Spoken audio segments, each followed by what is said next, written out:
World War II is a conflict marred by countless tragedies that forever altered the course of history. This is the tragic saga of a vessel that bore witness to unimaginable hardships, heroism, and sorrow, painting a vivid portrait of the human spirit's resilience in the face of adversity. The extraordinary story of the HMS Thetis, a World War II submarine that incredibly sank not once, but twice.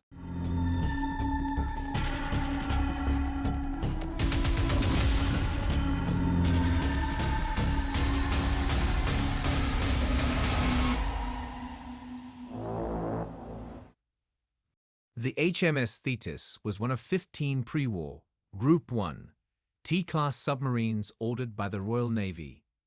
She had a length of 275 feet, a beam of 26 feet, 6 inches, a forward draft of 12 feet, 9 inches, and an aft draft of 14 feet, 7 inches. When surfaced, her displacement was 1,090 long tons, a total that increased to 1,560 tons when submerged. Thetis was powered by two 5,000 horsepower diesel engines and two 2,900 horsepower electric motors. The submarine had a top speed of 15.25 knots while surfaced and a submerged speed of 9 knots. At 11 knots, she had a range of 4,500 nautical miles.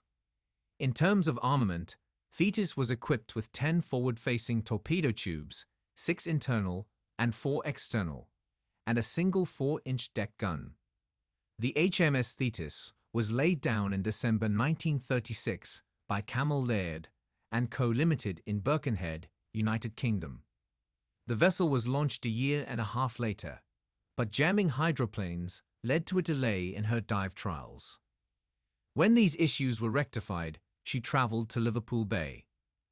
For these tests, Thetis had 103 men aboard, her typical complement of 59, as well as technical observers from Cammell Laird and Royal Navy personnel.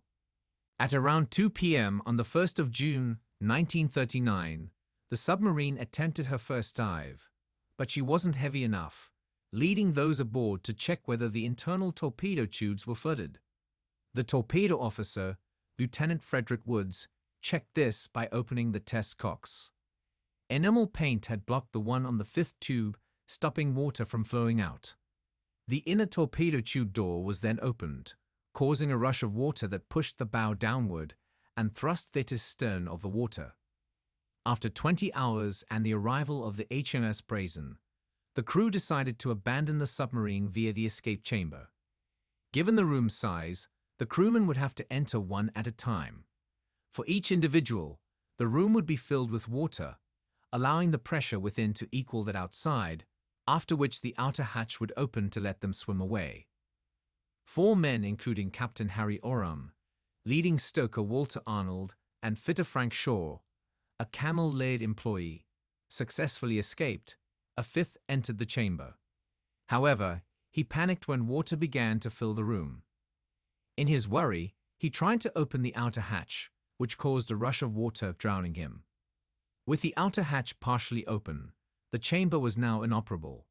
The rest of the men aboard, 51 crew members, 8 naval officers, 26 Cammell Laird employees, 7 Admiralty overseeing officers, 2 caterers, 4 Vickers Armstrong employees, and a Mersey pilot, wound up dying from carbon dioxide poisoning due to the cramped conditions within the submarine. The Royal Navy tasked the Liverpool and Glasgow Salvage Association with salvaging the HMS Thetis.